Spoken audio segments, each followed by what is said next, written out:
আল্লামা সাঈদী তিনি দুনিয়া থেকে বিদায় নিয়েছেন, তার একটাই স্বপ্ন ছিল, এই বাংলার জমিন শাসন হবে কোন দিন? কোরআন দিয়া।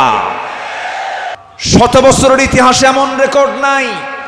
আল্লামা সাঈদীর শুধু ফাঁসির রায় দিয়েছিল, সেই রায়কে কেন্দ্র করে একই দিনে শতাধিক মুসলমান শাহাদাত বরণ করেছিল।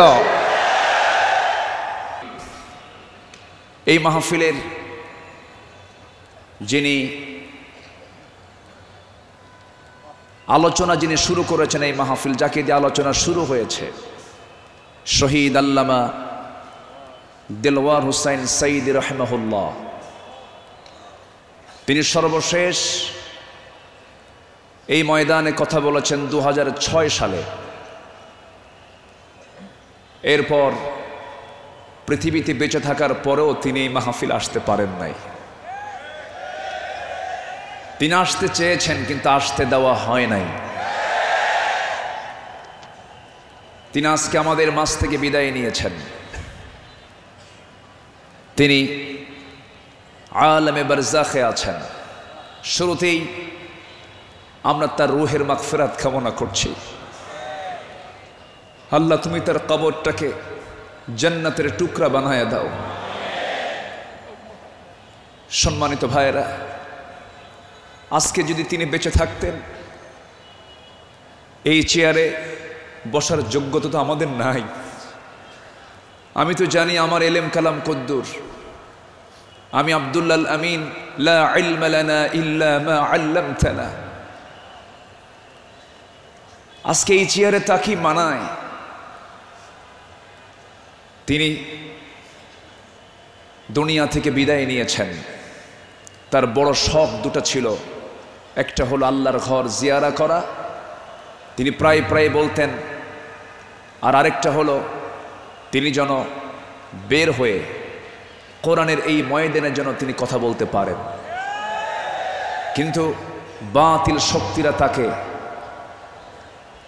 সেই তার চাওয়াটা পূরণ করতে দেয়নি। 2023 সালের 13ই আগস্ট চিকিৎসার নাম করে সুস্থ একজন মানুষকে জেলখানা থেকে বের করে হসপিটালে জোর করে ভর্তি করিয়ে ইনজেকশন পুশের মধ্য দিয়ে পয়জনিং করে বিষ প্রয়োগ করে দিল্লির প্রেসক্রিপশনে তাকে হত্যা করা হয়েছে। তাফসীর মাহফিলের এই প্ল্যাটফর্ম থেকে সুস্পষ্ট ভাষায় জানান দিতে চাই, আল্লামা সাঈদীর মতো এই কিংবদন্তির হত্যার সঙ্গে জড়িত চূড়ান্ত শাস্তি নিশ্চিত করা হোক। এ মতের পক্ষে রাজি আছেন কারা কারা? হাত উঁচু করে দেখান মুসলমান।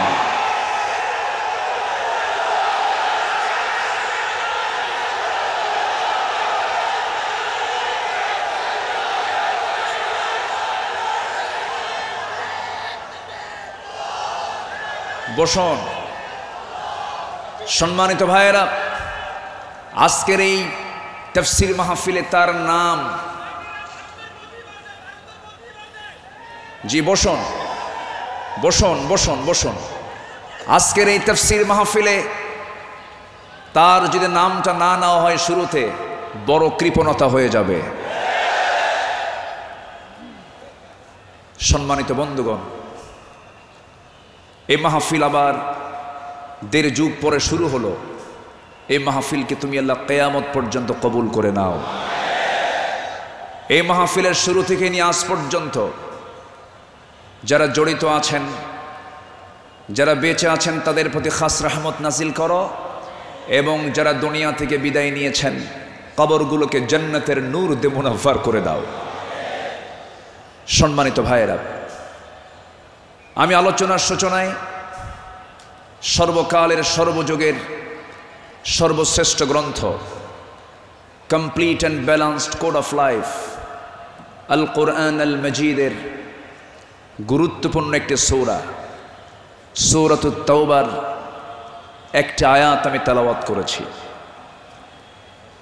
সূরা তাওবার 100 নম্বর আয়াত আমি তেলাওয়াত দিয়ে শুরু করেছি। আয়াতটিকে সামনে রেখে কিছু কথা আমি বলতে চাচ্ছি। আল্লাহ যেন আমার মুখ থেকে সেই কথাগুলোই বের করে দেন যে কথাগুলো মুসলিম উম্মার জন্য এই মুহূর্তে দারুণ প্রয়োজন। সম্মানিত হাজিরিন, এই পৃথিবীতে শ্রেষ্ঠ মানুষ হচ্ছেন আম্বিয়ে কেরাম, এবং পৃথিবীর প্রথম মানুষও একজন নবী ছিলেন, আমাদের সবার পিতা সাইয়্যিদানা আদম আলাইহিসসালাতু ওয়াসসালাম।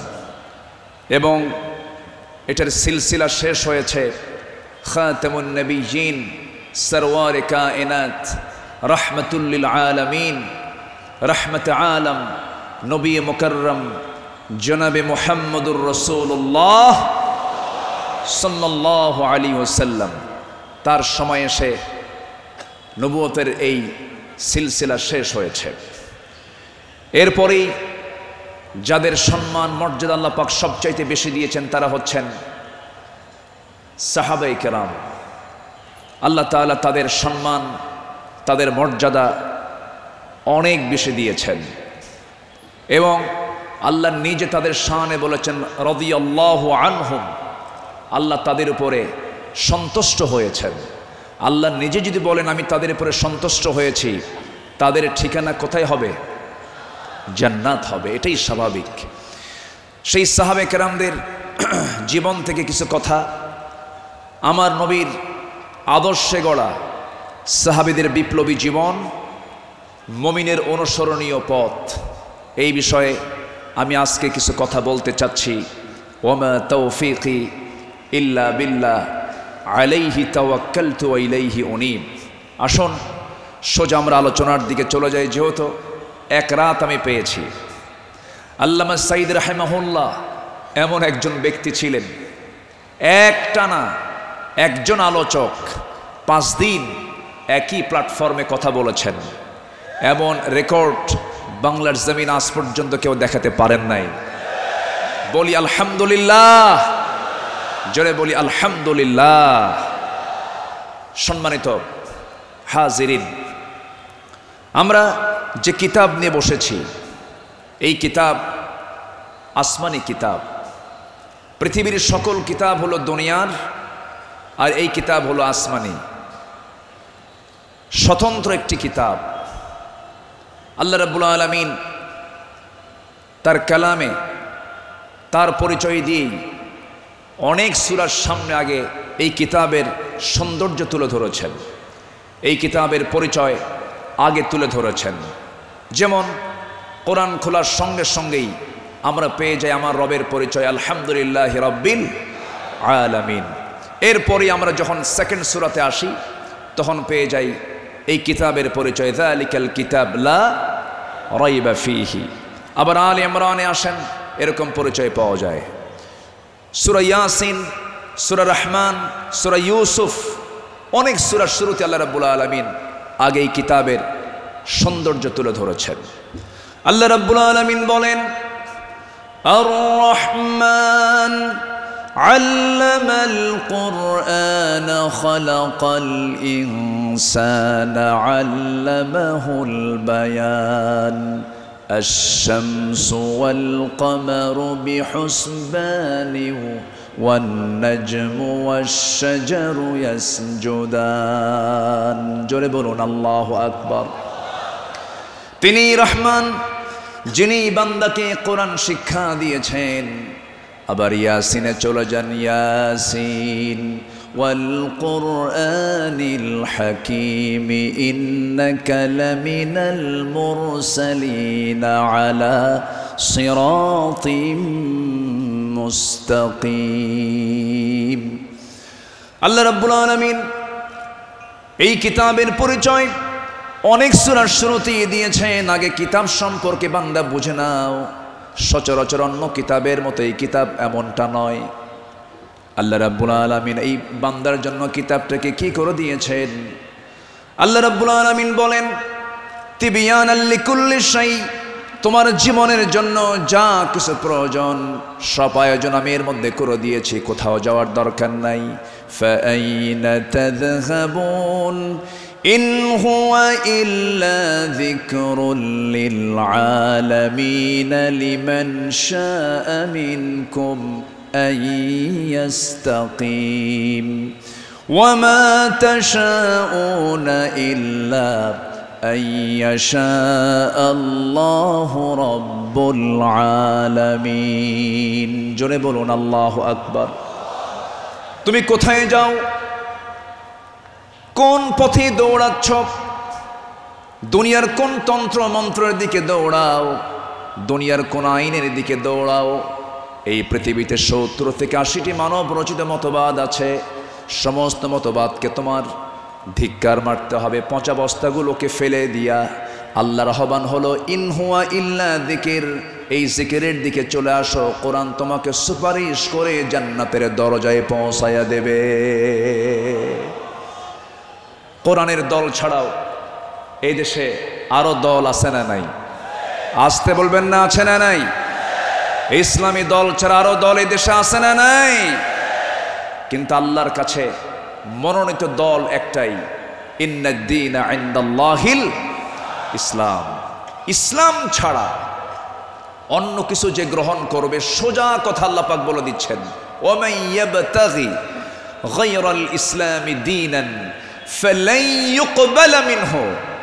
যে ব্যক্তি জীবন বিধান হিসাবে, দল হিসাবে ইসলামকে বাদ দিয়ে অন্য কোনো দিনকে গ্রহণ করবে, তার কোনো কিছুই গ্রহণ করবেন না তিনি কে?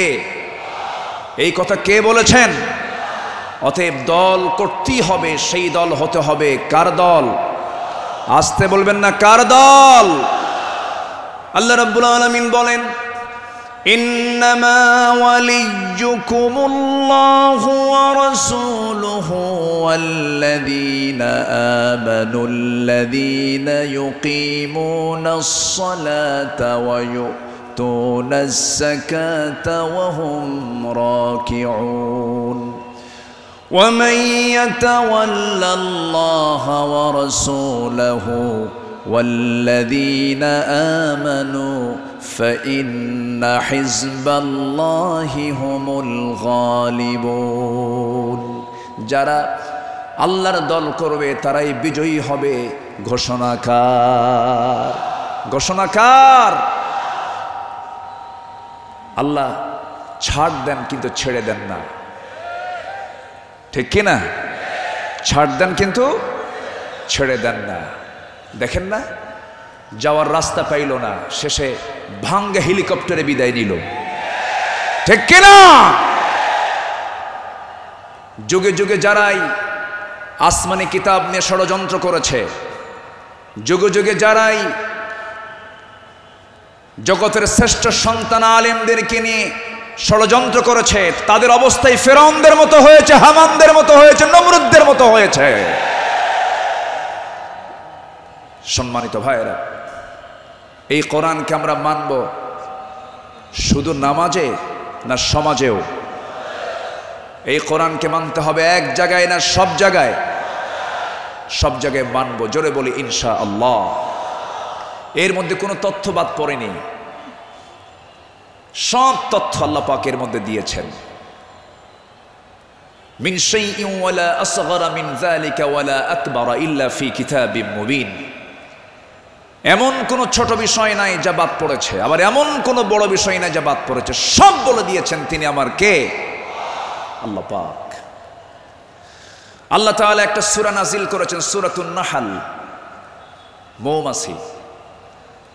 শতকের উপর শতক, হাজারো গবেষণার পরে সর্বপ্রথম 1973 সালে অস্ট্রিয়ান একজন বিজ্ঞানী কার্ল ভন ফ্রিশ মৌমাছির জীবন চক্র নিয়ে গবেষণা করে তিনি নোবেল পুরস্কার পান। তিনি এই বিষয়ে একটা বইও লিখেছেন যার নাম হলো দ্য ড্যান্সিং বিজ। তিনি সর্বপ্রথম ফটোগ্রাফির মাধ্যমে প্রমাণ করে দেখিয়েছেন মূলত ফিমেল ওয়ার্কার বি, মধু সংগ্রহ এবং মৌচাক নির্মাণের মূল কর্মী তারা। অথচ মহান রব্বুল আলামিন আজ থেকে ১৫০০ বছর আগে এই নারী কর্মী মৌমাছির কথা জানিয়ে দিয়েছেন কোরআনে ১৫০০ বছর আগে। জোরে বলি সুবহানাল্লাহ। আল্লাহ রব্বুল আলামিন বলেন, وأوحى ربك إلى النحل أن اتخذي من الجبال بيوتا ومن الشجر ومما يعرشون জোরে বলুন আল্লাহু আকবার। আমার বন্ধুগণ, নাম্বার 2 হলো আল্লাহ রাব্বুল আলামিন এই মৌমাছি যে তথ্যগুলো দিয়েছেন সেই তথ্যের হালে এসে তারা বলতেছে, কিন্তু 1500 বছর আগে আল্লাহ রাব্বুল আলামিন তা জানিয়ে দিয়েছেন। আল্লাহ রানী মৌমাছিকে, স্ত্রী মৌমাছিকে ওহী দিয়ে জানাচ্ছেন, তুমি পাহাড়ে, গাছে এবং তারা যে গৃহ নির্মাণ করে তাতে নিবাস তোমরা বানায় নাও। জোরে বলি সুবহানাল্লাহ। নাম্বার 2, তিনি প্রমাণ করেছেন যখন একটি কর্মী মৌমাছি নতুন ফুলের বাগান বা উদ্যান খুঁজে পায়, তখন সে অন্য মৌমাছিদের সঠিক পথের দিক নির্দেশনা দেয়। কার্ল ভন ফ্রিচ এই নাচের নামটা দেন হচ্ছে ওয়াগল ড্যান্স, যা পৃথিবী জুড়ে সাড়া ফেলে। অথচ এই তথ্য কোরআনের কাছে অনেক পুরাতন। মহান আল্লাহ তাআলা 1500 বছর আগে এটাও জানিয়ে দিয়েছেন। জোরে বলি সুবহানাল্লাহ। আল্লাহ রাব্বুল আলামিন বলেন, সুম্মা কুলি মিন কুল্লি সামারাতি ফাসলুকি সুবুলা রাব্বিকা যুলুলা। জোরে বলুন আল্লাহু আকবার। তুমি প্রত্যেক ফল থেকে আহার করো এবং তুমি আমার রবের সহজ পথে চলো। আল্লাহু আকবার। বিজ্ঞান হালে বলছে, কোরআন 1500 বছর আগে বলছে। তাহলে এখন বলুন, বিজ্ঞান কোরআন বিজ্ঞান থেকে নিয়েছে না বিজ্ঞান কোরআন থেকে ধার করেছে? বিজ্ঞান কোরআন থেকে ধার করেছে। এখানে শেষ নয়। নাম্বার 3, বর্তমান সময়ে বিজ্ঞানীরা নিখুঁত গবেষণার মাধ্যমে প্রমাণ করেছেন আসলে মধু বের হয় মৌমাছির পেট থেকে। মৌমাছির পেট থেকে। এই আশ্চর্য তথ্যটিও মহান রব্বুল আলামিন 1500 বছর আগেই জানিয়ে দিয়েছেন। সুবহানাল্লাহ। আল্লাহ রব্বুল আলামিন বলেন, ইয়াখরুজু মিন বুতুনিহা শারাবুম মুখতালিফুন আলওয়ানুহু ফীহি শিফাউল লিন্নাস ইন্না ফী যালিকা লাআয়াতান লিকাওমিন ইয়াতাফাক্কারুন। জোরে বলুন আল্লাহু আকবার। তার পেট থেকে এমন পানীয় বের হয় যার রং ভিন্ন ভিন্ন, যাতে রয়েছে মানুষের জন্য রোগ নিরাময়। নিশ্চয় এতে নিদর্শন রয়েছে সেই কওমের জন্য যারা চিন্তা করে। জোরে বলে সুবহানাল্লাহ। আল্লাহ তাআলার কি একটা ফার্মাসিউটিক্যাল কোম্পানি, কি বিশাল বড় একটা ফ্যাক্টরি আল্লাহ পাক মৌমাছিকে এই দায়িত্ব দিয়ে দিয়েছেন। 1 পাউন্ড মধু বানাতে 550 মৌমাছিকে প্রায় 20 লাখ ফুলে ভ্রমণ করতে হয়। সুবহানাল্লাহ বলবেন না? সেখানে একটা কর্মী মৌমাছিকে 80,000 কিলোমিটার পথ অতিক্রম করতে হয়। অন্য একটি গবেষণায় এসেছে 14.5 লাখ কিলোমিটার পথ অতিক্রম করতে হয়, যা দিয়ে পুরো পৃথিবীটাকে 3 বার প্রদক্ষিণ করা সম্ভব। শুধু 1 পাউন্ড মধু তৈরিতে মৌমাছির এত কষ্ট করতে হয়। আল্লাহু আকবার বলেন। মহান আল্লাহ তাআলা এই মৌমাছির মধ্যে সঠিক পরিমিত তাপমাত্রা বোঝার মতো আশ্চর্য একটা ক্ষমতা দিয়েছেন। মৌচাকের সঠিক তাপমাত্রা 35 ডিগ্রি সেলসিয়াস থাকা প্রয়োজন। যদি কখনো তাপমাত্রা এর কম 30 ডিগ্রিতে নেমে আসে, তখন মৌমাছিগুলো সবাই একত্রিত হয়ে তাদের ডানাগুলো ঝাঁপিয়ে তাপমাত্রা বৃদ্ধি করে। জোরে বলে সুবহানাল্লাহ। আবার যদি কখনো তাপমাত্রা যদি বেড়ে 40 ডিগ্রি হয়ে যায়, তখন আবার তারা উল্টো দিকে ডানা ঝাপটিয়ে মৌচাকে তাপমাত্রা ঠান্ডা করে। তখন আবারও 35 ডিগ্রি তাপমাত্রায় নিচে স্বাভাবিক হয়ে যায়, নিচে নেমে আসে। এগুলো কার কুদরত? আসতে বলবেন না, কার কুদরত? আল্লাহর কুদরত। সম্মানিত ভাইয়েরা, আল্লাহ রাব্বুল আলামিন এই কিতাবের ভিতরে হাদিদ নামে, লোহা নামে একটা সূরা নাজিল করেছেন। সূরার নাম কি? হাদিদ, লোহা। লোহা ছাড়া কিছুই হয় না। এই লোহা নিয়ে বিজ্ঞান গবেষণা করে বলছে, আধুনিক বিজ্ঞান বলতেছে লোহার সৃষ্টি পৃথিবীতে নয়, বরং লোহা এসেছে বহির জগৎ থেকে, আকাশ থেকে। কারণ পৃথিবীর পরিবেশে লোহা উৎপাদনের জন্য অনুপযোগী। কেননা সূর্যের যে তাপমাত্রা লোহা উৎপাদনের জন্য যথেষ্ট নয়। সূর্যের কেন্দ্রের তাপমাত্রা হলো 15 মিলিয়ন ডিগ্রি সেলসিয়াস, আর সূর্যের পৃষ্ঠে অর্থাৎ ফটোস্ফিয়ারের তাপমাত্রা হচ্ছে 5.5 থেকে 6,000 ডিগ্রি সেলসিয়াস। অথচ লোহা উৎপাদনের জন্য আনুমানিক 5 বিলিয়ন ডিগ্রি সেলসিয়াস প্রয়োজন। বিজ্ঞানীদের ধারণা কোন সুপারনোভা বিস্ফোরণ থেকেই এই লোহার আগমন ঘটে থাকতে পারে। অথচ মহান রব্বুল আলামিন 1500 বছর আগেই সূরা হাদিদে জানিয়ে দিয়েছেন আল্লাহ পাক লোহা নাজিল করেছেন। সুবহানাল্লাহ বলবেন না? আল্লাহ রাব্বুল আলামিন বলেন, وأنزلنا الحديد فيه بأس شديد ومنافع للناس। সূরাতুল হাদিদ আয়াত নম্বর 25 মহান রব্বুল আলামিন বলেন, আমি লোহা নাজিল করেছি যাতে রয়েছে প্রচণ্ড শক্তি, মানুষের জন্য বহুবিধ উপকার। জোরে বলি সুবহানাল্লাহ। তাহলে বিজ্ঞান এগুলো প্রমাণ করেছে না কোরআন থেকে ধার করেছে? কোরআন থেকে ধার করেছে। বিজ্ঞান দিয়ে কোরআন যাচাই হবে না, কোরআন দিয়ে বিজ্ঞান যাচাই হবে। কোন আইন দিয়ে কোরআনকে ব্যর্থ করার চেষ্টা করলে সে ব্যর্থ হবে। কোরআন দিয়ে পৃথিবীর সকল আইনকে ব্যর্থ করতে হবে। যারা বলেন কোরআন আর রাজনীতি ভিন্ন বিষয়, তাদের নতুন করে ঈমান আনতে হবে।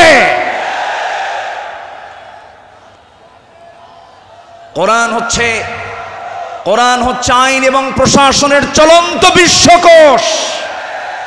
এটা দিয়েই নামাজ যেমন চলতে পারে, সমাজও চলতে পারে। কোরআন দিয়ে ক্যান্টনমেন্ট চলবে, কোরআন দিয়ে প্রশাসন চলবে। কোরআন দিয়ে চলতে পারে না এমন কোনো প্ল্যাটফর্ম নেই, কোরআন দিয়ে সব চলবে, এটাই স্বাভাবিক।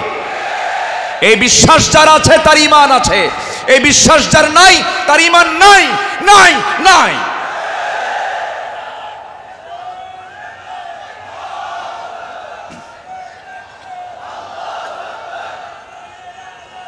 সম্মানিত ভাইয়েরা, সম্মানিত বন্ধুগণ, তাহলে সব সমস্যার সমাধান কি কোরআন করতে পারে?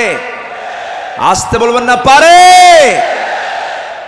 এখন বাংলাদেশের সবচাইতে বড় সমস্যা কি জানেন? গদি সমস্যা। কি সমস্যা বলেন? গদি সমস্যার সমাধান তো মনে হয় কোরআনে নাই। একটা আয়াত আছে, আয়াতুল কুরসি। আয়াতুল কুরসি। কুরসিউন মানে কি? গদি। কুরসিউন মানে কি? গদি। গদিটা মূলত কার? আসতে বলবেন না, গদিটা মূলত কার? আল্লাহ। ক্ষমতা কারোই না, ক্ষমতা একমাত্র কার? আল্লাহ। কোরআন সম্পর্কে সংক্ষিপ্ত একটা ধারণা আল্লাহর সিস্টেম মতোই, আল্লাহ এই পদ্ধতিতেই তিনি আলোচনা করেছেন।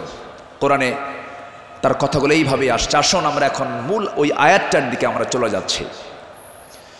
সম্মানিত বন্ধুগণ, আমার নবীর আদর্শে গড়া সাহাবীদের বিপ্লবী জীবন, মুমিনের অনুসরণীয় পথ। আমাদের পথ তো সেই পথ যে পথে আমার রাসূল চলেছেন, যে পথে সাহাবীরা চলেছেন। এই পথ ছাড়া আমাদের দ্বিতীয় কোনো পথ আছে? আসতে বলবেন না, আছে। সেই সাহাবীদের সম্মানটা কত! আল্লাহ রাব্বুল আলামিন বলেন, والسابقون الأولون من المهاجرين والأنصار والذين اتبعوهم بإحسان رضي الله عنهم ورضوا عنه وأعد أعد لهم جنات تجري تحتها الأنهار خالدين فيها أبدا ذلك الفوز العظيم জোরে বলুন আল্লাহু আকবার। মুহাজির এবং আনসারদের মধ্যে যারা ঈমানে প্রথমে যারা অগ্রগামী হয়েছে এবং যারা নিষ্ঠার সাথে তাদের অনুসরণ করেছে, আল্লাহ তাদের সকলের প্রতি সন্তুষ্ট হয়েছেন, তারাও তার প্রতি সন্তুষ্ট হয়েছেন। আল্লাহ তাদের জন্য এমন জান্নাত রেখে দিয়েছেন যার নিজ দিয়ে নহর প্রবাহিত। আল্লাহ তাআলা সেই জায়গায় তাদেরকে চিরকাল রাখবেন, আর এটার চাইতে মহা সাফল্যের অন্য কিছু হতে পারে না। জোরে বলি সুবহানাল্লাহ। আমার ভাইয়েরা, যাদের প্রতি আল্লাহ রাজি হন তারাই তো আমাদের অনুসরণীয় হওয়ার কথা। যারা আল্লাহর রহমত প্রাপ্ত বান্দা, যাদের দুনিয়াতে জান্নাতের সংবাদ দিয়েছেন, এমন 10 জন সাহাবী ছিলেন যাদেরকে আল্লাহ রাব্বুল আলামিন দুনিয়াতে জান্নাতের সংবাদ তাদের কানে শুনিয়ে দিয়েছেন। জোরে বলি সুবহানাল্লাহ। একজন সাহাবীকে যদি কেউ ফলো করতে পারে তার জন্য জান্নাত ইজি হয়ে যাবে। আস-সাহবাতু কান-নুজুম, সাহাবীরা হচ্ছে আকাশের নক্ষত্রের সমান। আল্লাহু আকবার বলেন। সম্মানিত ভাইয়েরা, মুমিনদের অনুসরণীয় যে পথ, মনের চাইতে রাসূলকে বেশি ভালোবাসতে হবে এবং তার ইত্তেবা করতে হবে। সাহাবীরা তা দেখিয়ে দিয়েছেন তাদের প্র্যাকটিক্যাল লাইফে।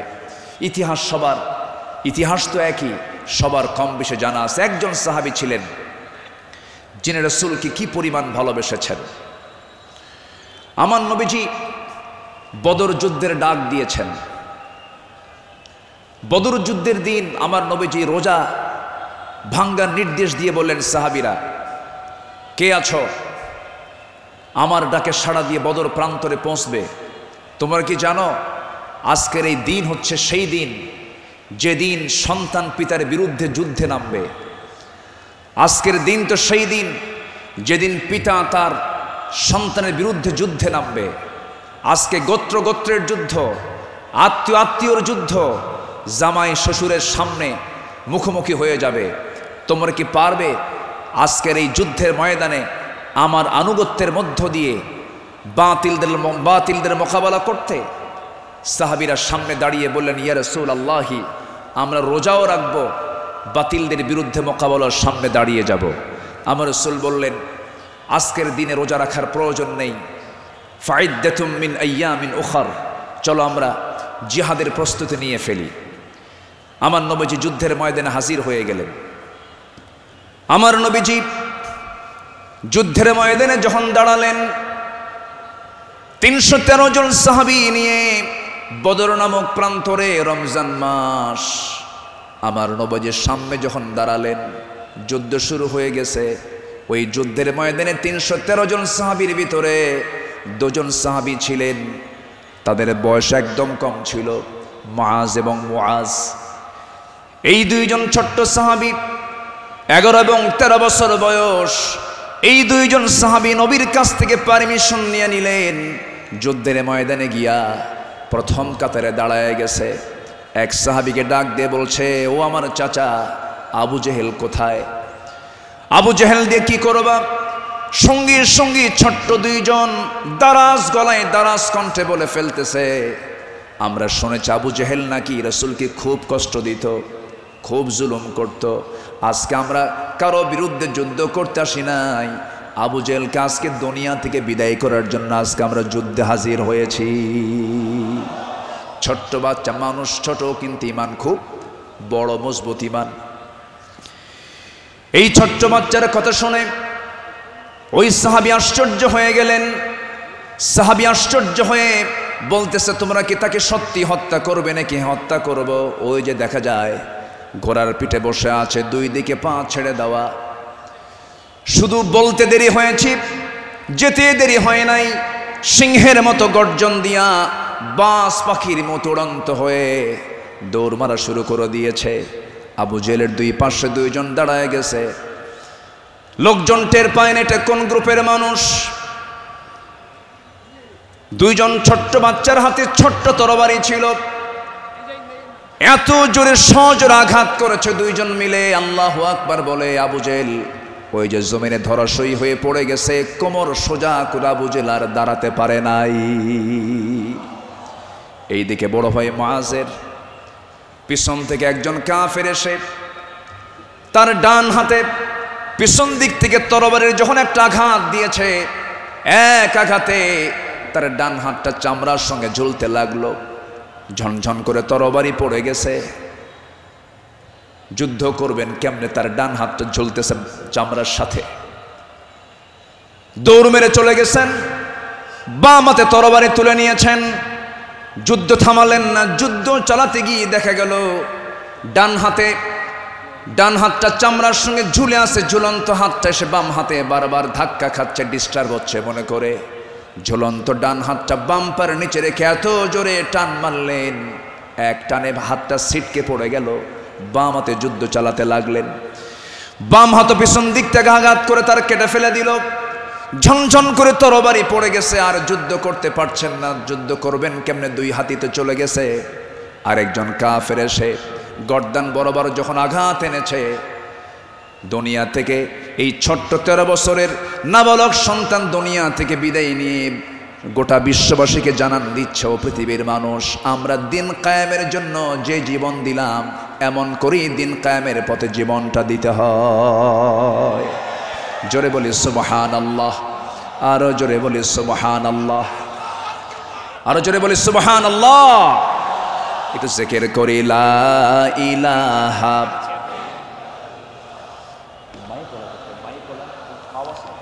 আরো জোরে লা ইলাহা। স্পিকার আওয়াজটা নাই, খুব আওয়াজ কম হচ্ছে, বলেন যে কানে আওয়াজ দিতে হবে।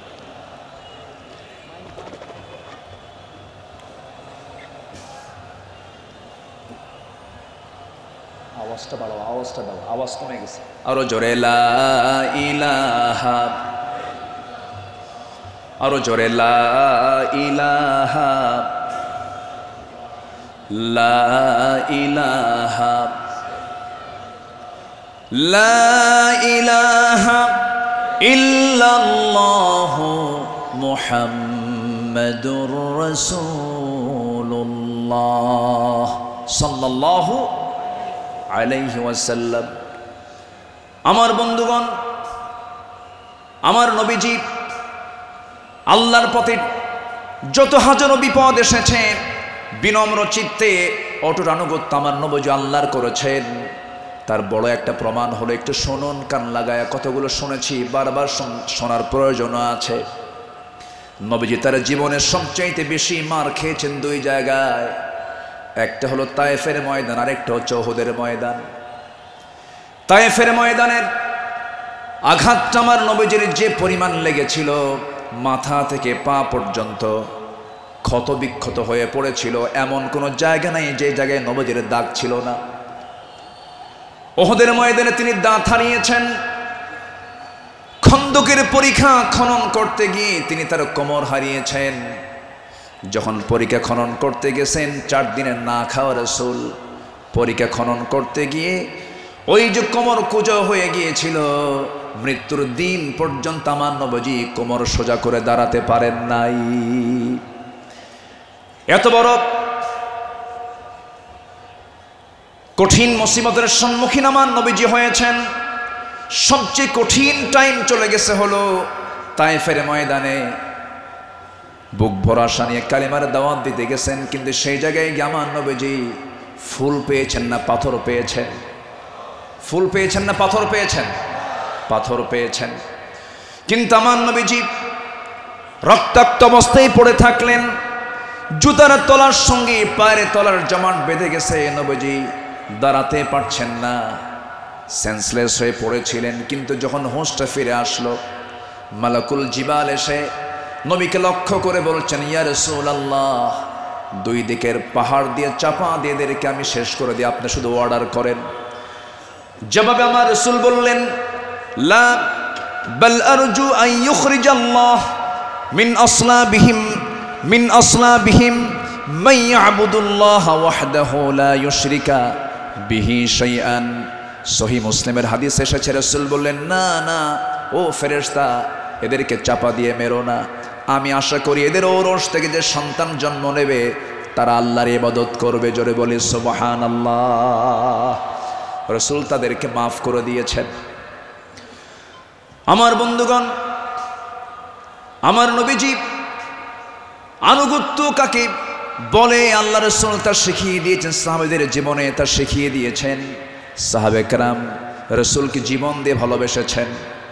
মিকদাদ রাদিয়াল্লাহু তাআলা আনহু রাসূলকে সামনে দাঁড় করিয়ে বলছেন, ইয়া রাসূলুল্লাহি ওয়াল্লাহি ইয়া রাসূলুল্লাহ লা নাকুলু কামা ক্বালাত বানু ইসরাঈল লিমূসা ফাযহাব আনতা ওয়া রাব্বুকা ফাকাতিলা ইন্না হাহুনা কাঈদুন ওয়ালাকিন্নানা নুকাতিলু আন ইয়ামিনিক ওয়া আন ইয়াসারিক ওয়া মিন বাইনি ইয়াদাইক ওয়া মিন খালফিক। জোরে বলি আল্লাহু আকবার।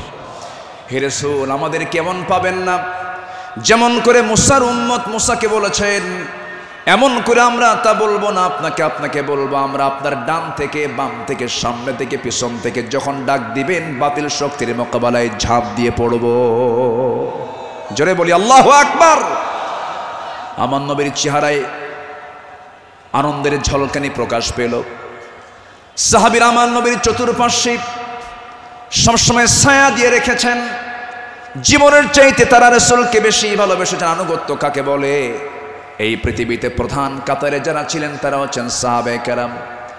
সাদ ইবনে মুআজ রাদিয়াল্লাহু তাআলা আনহু বদর যুদ্ধের দিন মৃত্যুর ভয় না করে নবীর আনুগত্যে দাঁড়িয়ে দৃপ্ত কণ্ঠে বলেছিলেন, ফাওয়াল্লাযী বাআসাকা বিল হক লাউ ইসতা'রাদতু বিনা হাযাল বাহরা ফাখুদতাহু লাখুদনাহু মা'আক। সেই সত্যের কসম যিনি আপনাকে সত্য সহ প্রেরণ করেছেন, যদি আপনি আমাদেরকে আজকে সমুদ্রের দিকে অগ্রসর হতে বলেন তাতেও প্রবেশ করেন, আমরা সাথে সাথে আপনার অনুসরণ করে আমরাও সমুদ্র বক্ষে ঝাঁপ দেব, কোনো পরোয়া করব না। জোরে বলি আল্লাহু আকবার। আমার বন্ধুগণ, নাম্বার 2 আমরা চলে আসি দান এবং দানশীলতায়, রাসূলের আদর্শ এবং সাহাবীদের অনুসরণ। আমার নবীজির দান, তার যে দানশীলতার ব্যাপারে হাদিস এসেছে, তিনি প্রবাহিত বাতাসের মতো দান করতেন। কানা রাসূলুল্লাহ সাল্লাল্লাহু আলাইহি সাল্লাম আজওয়াদান নাস ফালা রাসূলুল্লাহ সাল্লাল্লাহু আলাইহি সাল্লাম আজওয়াদু বিল খাইর মিনার রিহিল মুরসালা। আমার নবীজি প্রবাহিত বাতাসের মতো তিনি দান করতেন। যখন শুরু করতেন দান থামতো না, অবারিত দান করতেন। জোরে বলি সুবহানাল্লাহ।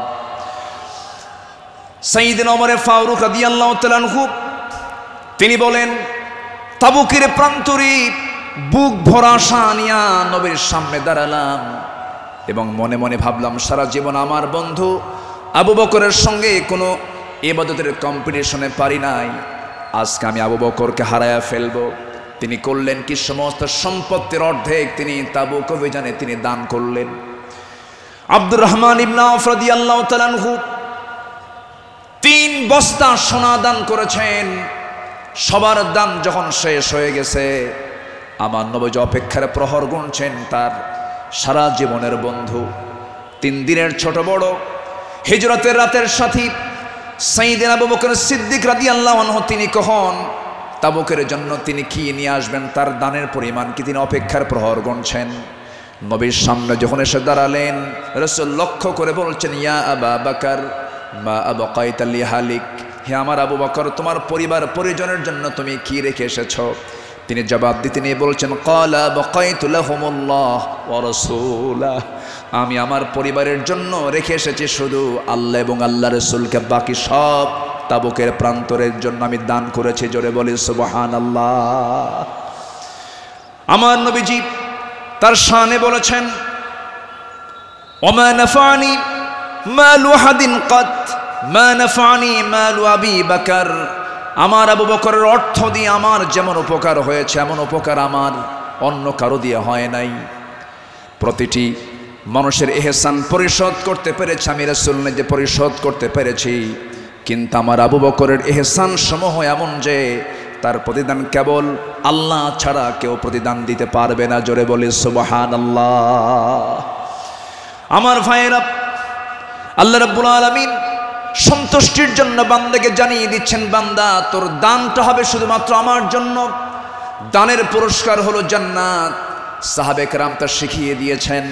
আল্লাহ রাব্বুল আলামিন বলেন, মাসালুল লাযীনা ইউনফিকুনা আমওয়ালাহুম ফি সাবিলিল্লাহি কামাসালি হাববাতিন أنبتت 7 سنابل في كل سنبلة 100 حبة والله يضاعف لمن يشاء والله واسع عليم। জোরে বলুন আল্লাহু আকবার।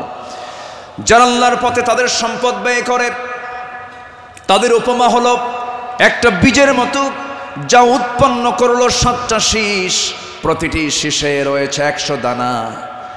তারা আর আল্লাহ যাকে চান তার জন্য এমন করেই বাড়িয়ে দেন। আল্লাহ হচ্ছেন সবচাইতে প্রাচুর্যময় এবং সর্ব বিষয়ে জ্ঞানী। জোরে বলি সুবহানাল্লাহ। নাম্বার 3 হলো আদল এবং ইহসানের মূর্ত প্রতীক ছিলেন রাসূল এবং সাহাবে কেরাম।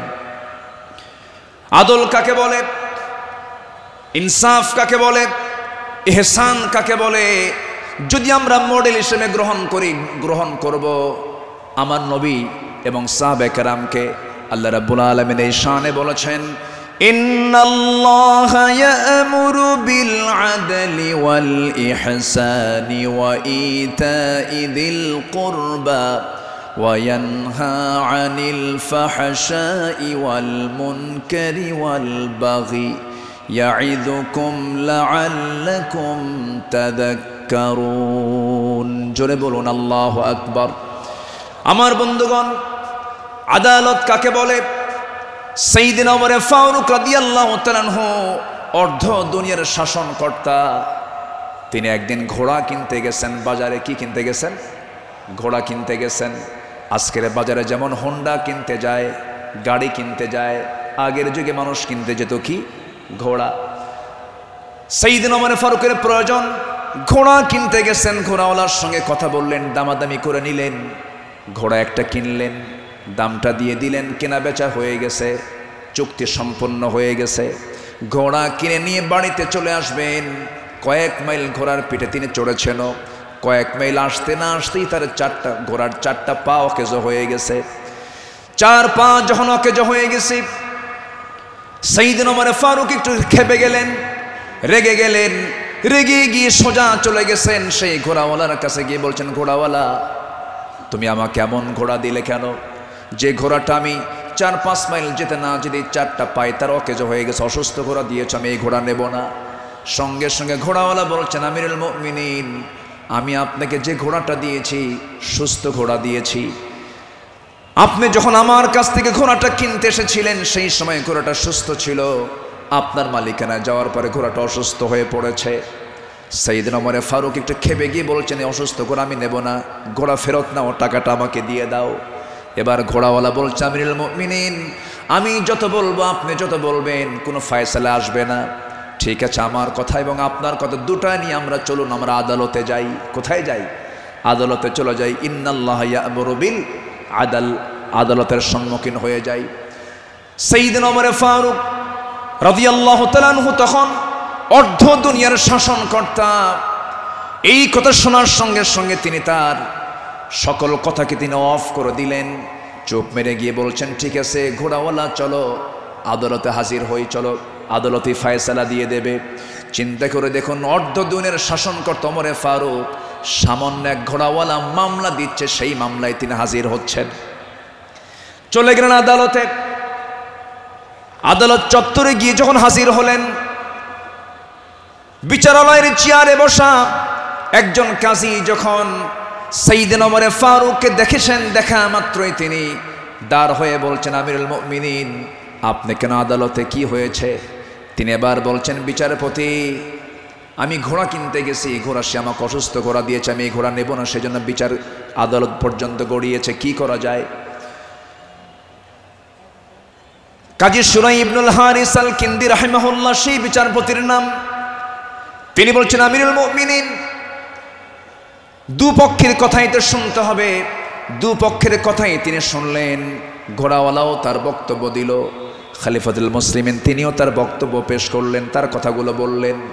দুজনের কথা শোনার পরে কাজী শুরাই ইবনুল হারিস আল কিন্দি রাহিমাহুল্লাহ এবার বলছেন আমিরুল মুমিনিন, অবশ্যই আপনি সম্মানিত, আপনি খলিফাতুল মুসলিমিন, কিন্তু আদালতটাকে কায়েম করার জন্য আমি আজকে আপনার কাছে দুঃখ প্রকাশ করছি। আজকে এই আদালতের রায়টা আপনার পক্ষে যাবে না, এই রায়টা সম্পূর্ণ ঘোড়াওয়ালার পক্ষে চলে যাবে।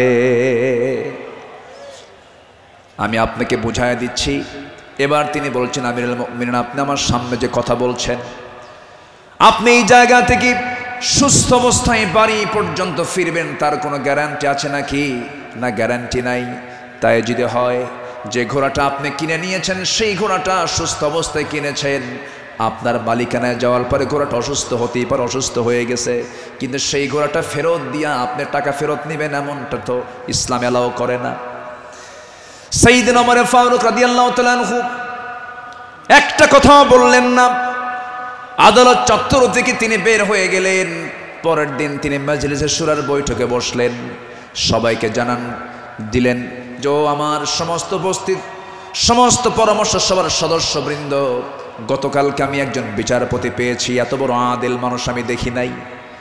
এত বড় আদিল, ইমামুন আদিল, এত সুন্দর রায় সে দিয়েছে, তার এত বড় সাহস। সে ব্যক্তির দিকে তাকায় নাই, সে আইনের দিকে তাকাইছে, আদালতের দিকে তাকাইছে। আমি ওমর আমার বিরুদ্ধে সে রায় দিয়েছে, এই লোকটাকে সাধারণ বিচারপতি না বানায় তাকে কেন্দ্রীয় বিচারপতি বানায় দিলাম। আল্লাহু আকবার বলেন। সম্মানিত ভাইয়েরা, সম্মানিত বন্ধুগণ, বিগত 16 বছর যে বিচারগুলো হয়েছে, প্রহসনের বিচার হয়েছে,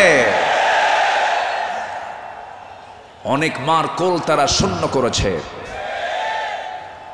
অনেক আল্লাহর গোলামের উপরে তারা জুলুম করেছে। 2018 সালে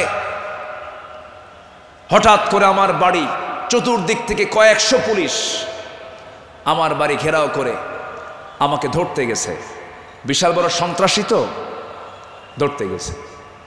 তো বললাম, ভাই কি সমস্যা কি, চলেন থানায় যেতে হবে। থানায় নিয়ে গেল। ওসির সামনে বসে আছি, দেখি ওসির চোখের ভিতরে পানি টলমল করছে, অশ্রুপূর্ণ চোখ। তো বললাম, আপনি কান্দেন কেন? হুজুর আমি আপনার খুব ভক্ত। তো ভক্ত তো ধরছেন কেন?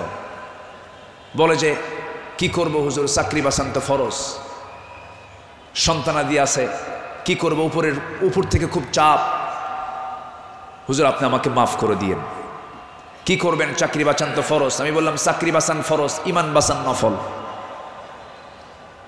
মামলা একখান দিয়া চালান দিয়ে দিল, কোর্টে নামঞ্জুর করলো, কোনো মঞ্জুর হবে না। সেখান থেকে নিয়ে চলে গেল জেলখানায়।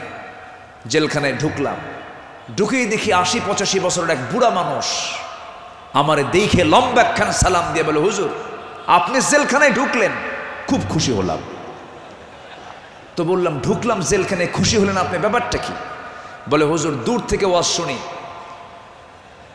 দূর থেকে আলোচনা শুনি, কাছে যেতে পারি না, মুসাফা করতে পারি না, একটু মনের কথাগুলো বলবো তাও পারি না।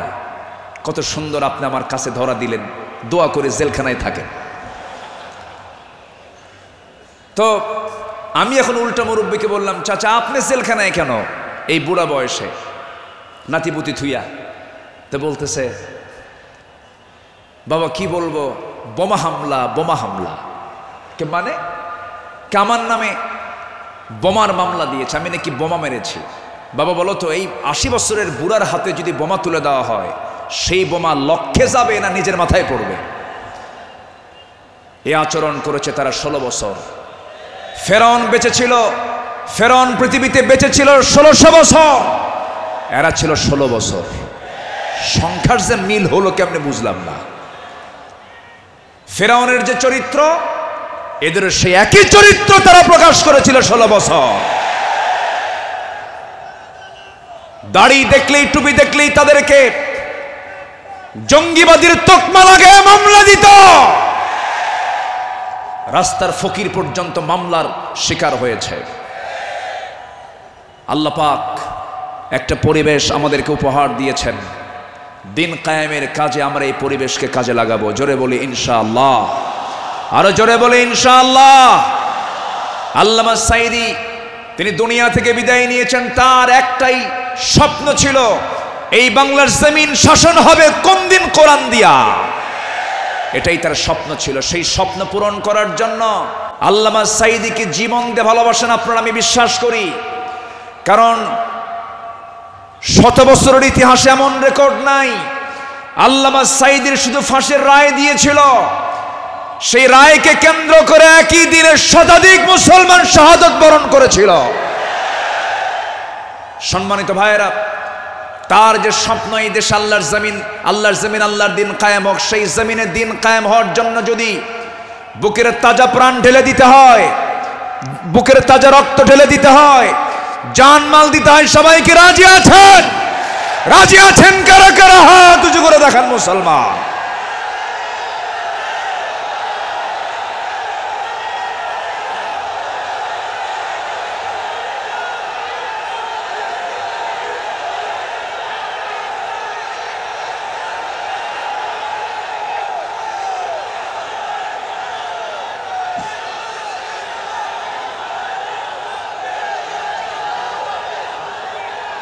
আল্লাহ কবুল করুন, জোরে বলে আমিন, আরো জোরে আমিন। হাত নামান, বসুন। আমি তো দাঁড়াতে বলি নাই, আপনি দাঁড়ালেন কেন? যে বসে পড়ুন। আমি কি আলোচনা চালাবো? আলোচনা চালাবো। আমার নির্দিষ্ট সময় কিন্তু শেষের দিকে প্রায়। আমি কি আলোচনা চালিয়ে যাব? সবাইকে আমাকে সময় দিবেন? জোরে বলি ইনশাআল্লাহ, আরো জোরে বলি ইনশাআল্লাহ। সম্মানিত ভাইয়েরা, তাদের আদালতটা কি ছিল? সাইয়েদনা ওমর ফারুক রাদিয়াল্লাহু তাআলা আনহু একদিন কোন এক বাজার দিয়ে যাচ্ছিলেন, হঠাৎ করে কোন এক সাহাবীর গায়ে হাতে ছিল ছোট্ট ছড়ি, লাঠি ছিল, লাঠি দিয়ে ঘুতা মেরেছেন। মজা করে একটা ঘুতা মারলেন। সেই সাহাবীও কিছু মনে করেন নাই। মাস 6 পরে সাইয়েদনা ওমর ফারুক রাদিয়াল্লাহু তাআলা আনহু তার সঙ্গে দেখা করে বললেন, বন্ধু চলো আমার বাড়িতে যাই। বাড়িতে নিয়ে গেলেন, হাতটা ধরে ক্ষমা চেয়ে বললেন, শোনো আমার ভাইজান, অমুক দিন তোমার শরীরে একটু মজা করে একটু তরবারি কি বলে হাতের ছড়ি দিয়ে লাঠি দিয়ে একটু আঘাত করেছিলাম, কষ্ট পেলে আমাকে মাফ করে দিও। এই যে তোমার হাতে 600 দিরহাম দিয়ে দিলাম, তুমি আল্লাহর ঘর কাবা জিয়ারা করে আসবে। জবাবে সেই সাহাবী বলছেন, আমিরুল মুমিনিন, আপনি আমাকে যে আঘাত করেছেন এটা তো আমার মনেই নাই।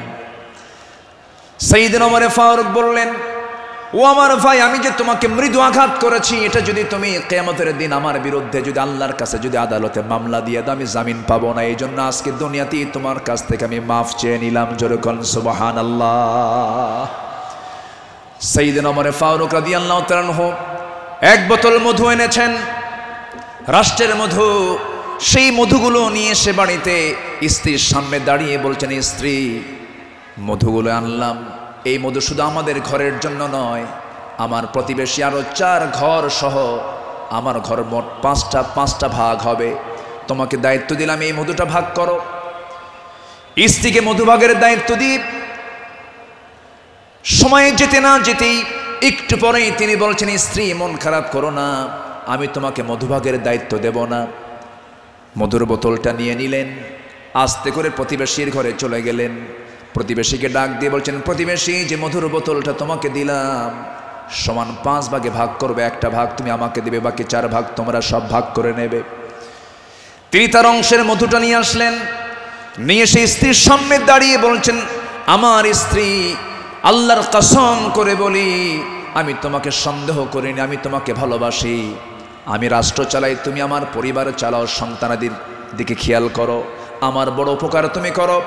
আমি তোমাকে সন্দেহ করে তোমার হাত থেকে মধুর বোতল আমি নেই নাই। তিনি এগিয়ে এসেছেন, ঈদের দিন আমার নবীজি দেখেন জীর্ণ শীর্ণ পোশাকের ছোট্ট একটা বাচ্চা কাঁদতেছে আর হাঁটতেছে। আমার নবীজি জড়িয়ে ধরলেন, কোলের মধ্যে তুলে বলছেন, কাঁদো কেন সন্তান, কি হয়েছে বলো? বাপ নাই মা নাই, দুইজনে দুনিয়া থেকে বিদায় নিয়েছেন। আমার নবজি ধুলাই মলিন সন্তানটাকে, শিশুটাকে কোলের মধ্যে তুলে নিয়ে সোজা ঘরের মধ্যে ঢুকলেন। ঢুকে বলছেন, আয়েশা বাচ্চা নিয়ে আসছি, সন্তান নিয়ে আসছি। ও কলিজার টুকরা সন্তান, এই যে মহিলাকে দেখতে পেতেছ আজকের থেকে এটাই তোমার মা, আর আমি তোমার সামনে দাঁড়িয়ে আছি, আমি হলাম তোমার বাবা। আমার নবী ইতিমদের পাশে এমন করে সারা জীবন দাঁড়িয়েছেন, কারণ আল্লাহ রাব্বুল আলামিন তাকে অর্ডার করেছেন, আলাম ইয়াজিদকা ইয়াতীমান ফাআওয়া ওয়া ওয়াজাদাকা দাল্লান ফাহাদা ওয়া ওয়াজাদাকা আইলান ফাআগনা فأما اليتيم فلا تقهر وأما السائل فلا تنهر وأما بنعمة ربك فحدث।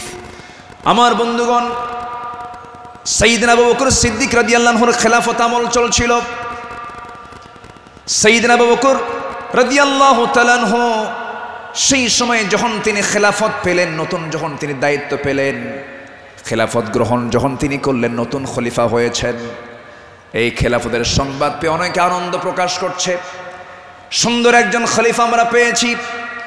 কিন্তু ওই মদিনার ছোট্ট একটা গ্রামের একজন মহিলা অঝরে ঝাড়ায় কাঁদতেছে, কান্নায় সে ভেঙ্গে পড়ছে। সবাই বলল, মহিলা তুমি কান্দো কেন? ও নারী তুমি কান্দো কেন? ও মহিলা তুমি কান্দো কেন? কান্নার হেতুটা কি?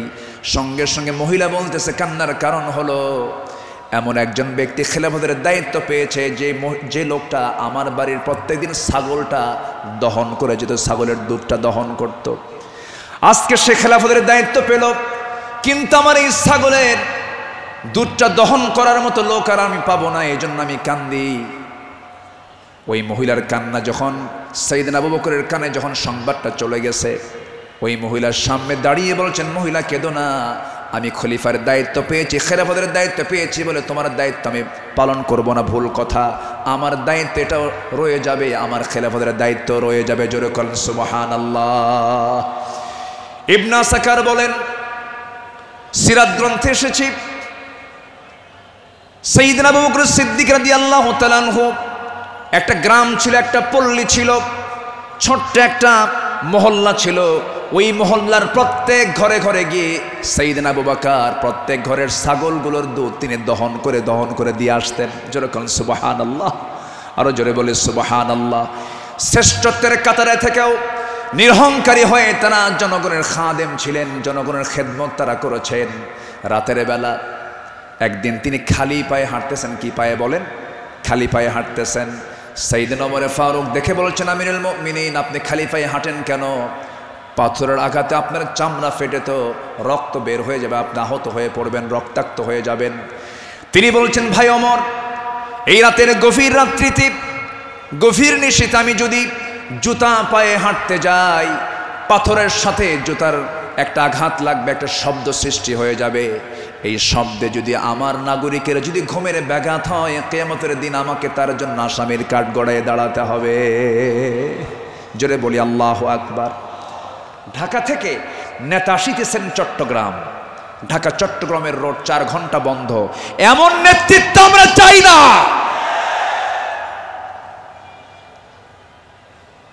আমরা শাসক দেখতে চাই, জনগণের শাসক, ঠিক কিনা?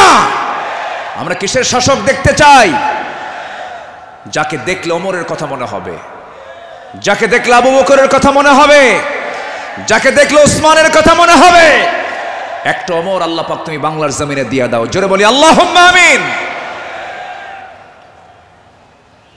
সাইয়েদনা আবু বকর সিদ্দিক রাদিয়াল্লাহু তাআলা আনহু, খেলাফত মানে কি? একটা দেশের তিনি রাষ্ট্রপ্রধান। রাতের বেলা তিনি চলে গেছেন হলো প্রতিবেশীর ঘরে। কোন প্রতিবেশী? যে প্রতিবেশীর স্বামী নাই, ছেলে নাই, মেয়ে নাই।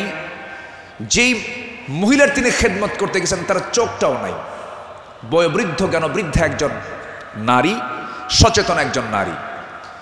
তিনি তার খেদমত করার জন্য খেলাফতের দায়িত্ব পাওয়ার পরও তিনি চলে গেছেন। দরজায় নক করেছেন, খেদমত করলেন, বের হয়ে আসছেন। পরের রাত্রিতে সাইয়েদনা ওমর ফারুক রাদিয়াল্লাহু আনহু তিনি ভাবলেন আমার ভাই আবু বকর তো খেলাফতের দায়িত্ব পেয়েছেন, উনি কি খেদমত করতে পারছেন কিনা জানি না, উনি চলে গেছেন খেদমত করার জন্য। দরজায় তিনি নক করেছেন, বুড়িমা আপনার খেদমতের জন্য আমি এসেছি, আমি ওমর আসছি। কে প্রয়োজন নেই। কেন? কিছুক্ষণ আগে একজন খেদমত করে চলে গেছে। উনি ভাবলেন যে খেদমতটা কে করতে পারে। পরপর তিনি 3 রাত ওই বুড়ি মহিলার ঘরের পাশে গিয়ে আড়ালে তিনি দাঁড়ালেন, খুঁজে পাচ্ছেন না, কখন ঢোকে তাও টের পাওয়া যায় না। তৃতীয় রাত্রিতে তিনি বুঝতে পারলেন একটা মানুষ খালি পায়ে ভিতরে ঢুকলো, কিন্তু অন্ধকার তো দেখতে পান নাই। ভিতরে ঢুকে খেদমত করে বের হতে নিলেই পিছন দিক থেকে ওমর ফারুক তার হাত চেপে ধরেছেন। চেপে ধরেই দেখেন কেউ না, খলিফা আবু বকর সিদ্দিক রাদিয়াল্লাহু তাআলা। তিনি বললেন, আমিরুল মুমিনিন, একটা রাষ্ট্র পরিচালনা করতে নিয়ে কত পরিশ্রম করতে হয়।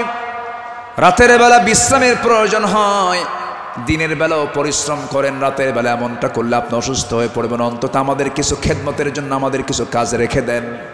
তিনি বলছেন, ভাই ওমর, হাসরের ময়দানে আমার আমলনামা তোমার পিঠে যাবে না, আমার কাজ আমাকে করতে দাও।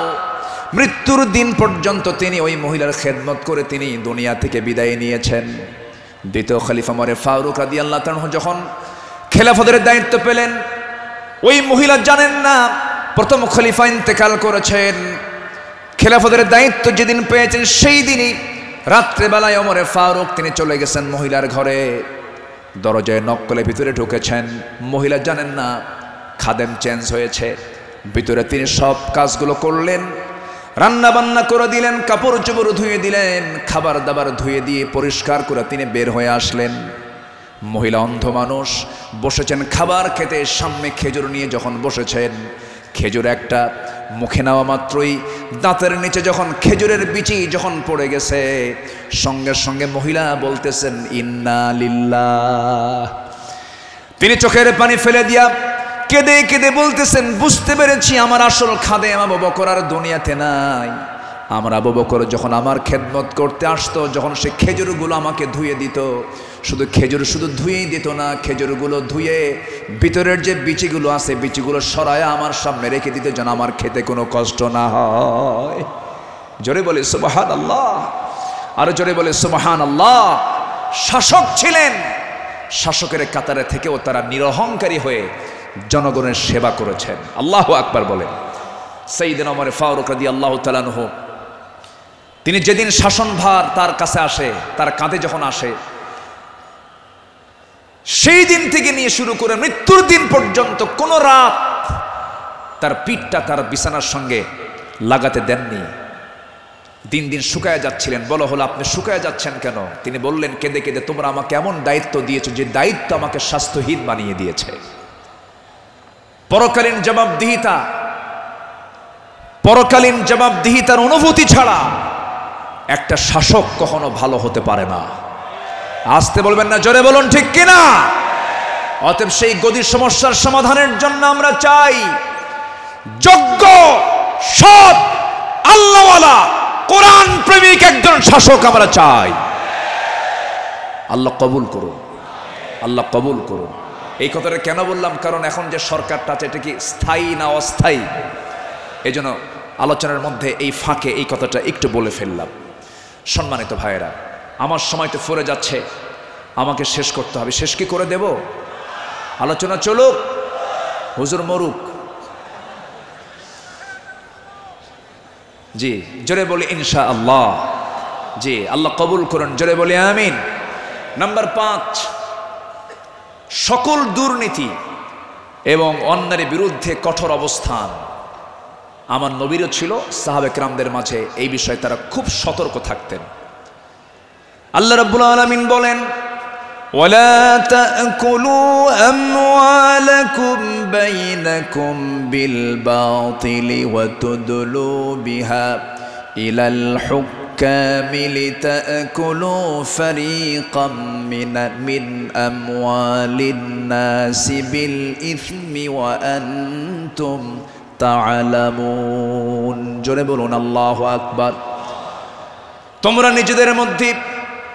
পরস্পরের সম্পদ অন্যায়ভাবে গ্রাস করো না, তা বিচারকদের নিকট উপস্থাপন করো না, যাতে অন্যের সম্পদের কিছু অংশ পাপের মাধ্যমে গ্রাস করতে পারো, যদিও তোমরা জানো কার কথা। আসতে বলবেন না, কার কথা। আরেক জায়গায় বলছেন লা তাকুলু, তোমরা খেতে যেও না। কি খেতে যেও না? কুলু মিন তাইয়্যিবাত, পবিত্র খাবে, হারাম কিছু খাবে না। লা তাকুলুর রিবা আদআফাম মুদাআফা আহাল্লাল্লাহুল বাইয়া ওয়া হাররামান রিবা। বিভিন্ন জায়গাতে আল্লাহ পাক ক্লিয়ার কথা বলে দিয়েছেন। আমার বন্ধুগণ, সাহাবায়ে কেরাম দুর্নীতি কেমন করে বন্ধ করা যায়, অন্যের বিরুদ্ধে কেমন কঠোর হতে হয়, তা বাস্তব জীবনে তা দেখিয়ে দিয়েছেন। বাস্তব জীবনে আল্লাহ রাসূল তা বুঝিয়ে দিয়েছেন। বিচার কেমনে করতে হয়, বিচারের রায় কেমনে নামাতে হয়, তাও রাসূল শিখিয়ে দিয়েছেন। বিচার কি সবার জন্য সমান না সমান? আইন সবার জন্য, আইন সবার জন্য সমান। আমার নবীজি বসে আছেন, একটা বিচার আসলো। এক সম্ভ্রান্ত পরিবারের মহিলা কন্যা সন্তান চুরি করে ধরা পড়েছে। রাসূল বললেন কোনো কথা নাই, হাত কাটো, হাত কেটে ফেলো। রাসূল অর্ডার দিলেন। আমার নবীর উপরে কথা বলার কোনো সাহস কারো নাই। ওই সম্ভ্রান্ত পরিবারের লোকজন এসে সাইয়েদনা ওমর ফারুককে বিভিন্ন কিছু বুঝায়া দিয়ে বলছেন, আপনি যদি রাসূলকে সুপারিশ করেন হয়তো রাসূল শুনতে পারেন। সাইয়েদনা ওমর ফারুক এসে আমার নবীর সামনে দাঁড়িয়ে বলছেন, ইয়া রাসূলুল্লাহ, যে মহিলার হাত কাটার অর্ডার দেওয়া হয়েছে সে তো সম্ভ্রান্ত পরিবারের, দেখুন তো কিছু করা যায় নাকি? আমার নবীজি সেই সময় আল্লাহর কসম করে বলেন, আল্লাহি, হে আমার ওমর, আল্লাহর কসম করে বললি, আল্লাহর কসম করে বলছি, এই চুরিটা যদি ওই সম্ভ্রান্ত পরিবারের মেয়ে ফাতিমা না হয়ে যদি কলিজার টুকরা মেয়ে আমার ফাতিমা বিনতে মুহাম্মদ হতো, যদি এটা প্রমাণ হয়ে যেত, লাকাতাতু ইয়াদাহা, আমি রাসূল নিজে তার হাতটা ধরে কেটে দিতাম। আল্লাহু আকবার। দুর্নীতির কোনো সুযোগ সেই সমাজে ছিল না, কারণ যারা বিচার করেছেন তারা ছিলেন হলো সৎ বিচারক। আমরা সৎ শাসক, সৎ বিচারক দেখতে চাই। আর সৎ শাসক এবং সৎ বিচারক সৃষ্টি তখনই হতে পারে যারা কোরআন সমাজে চায়। যারা সমাজে কি চায়? কোরআন চায়।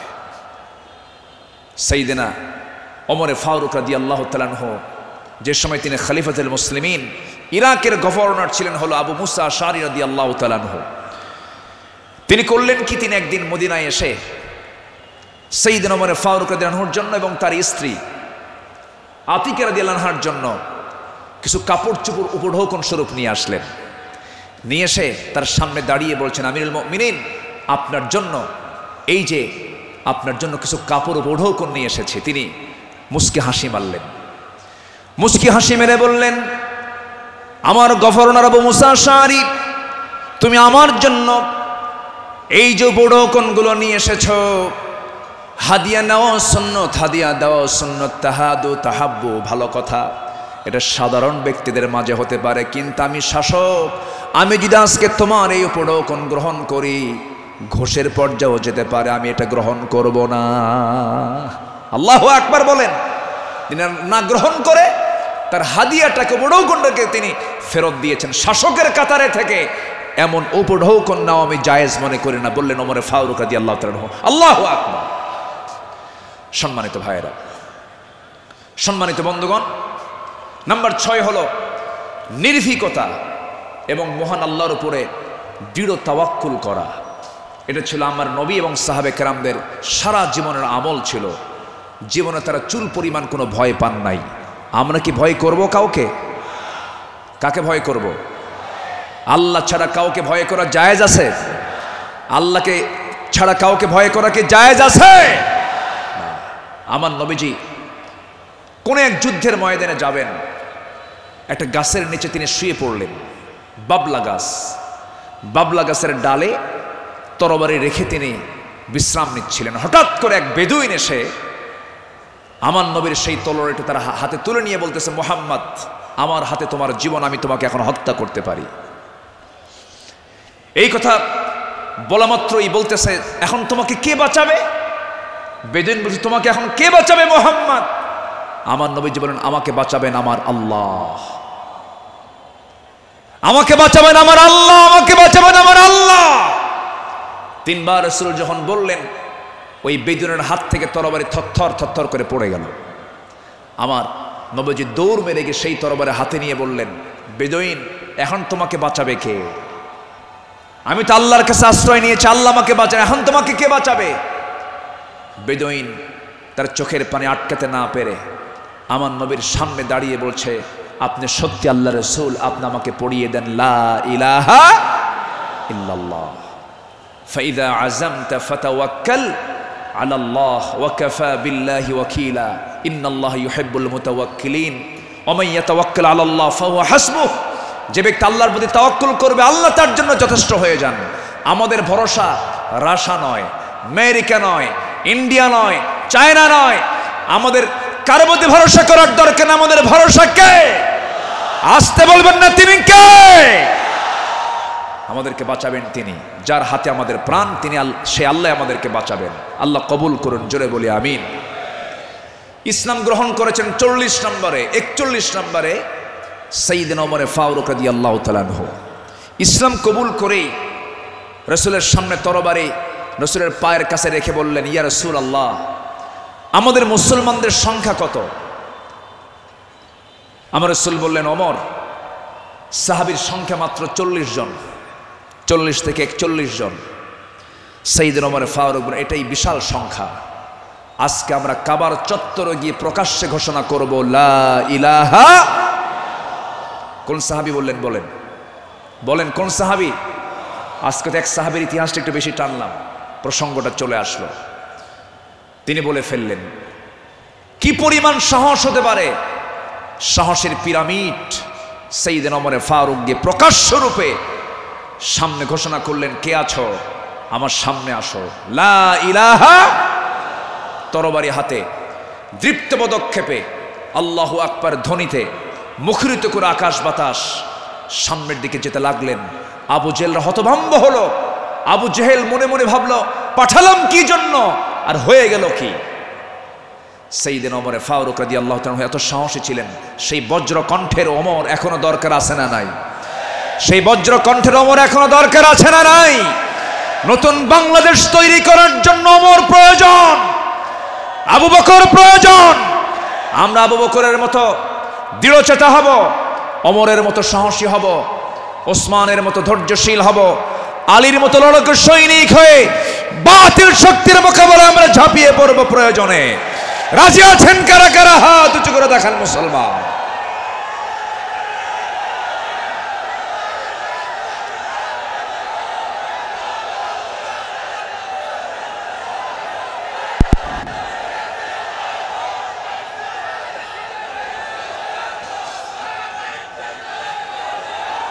আল্লাহ কবুল করুন, জোরে বলে আমিন, আরো জোরে আমিন।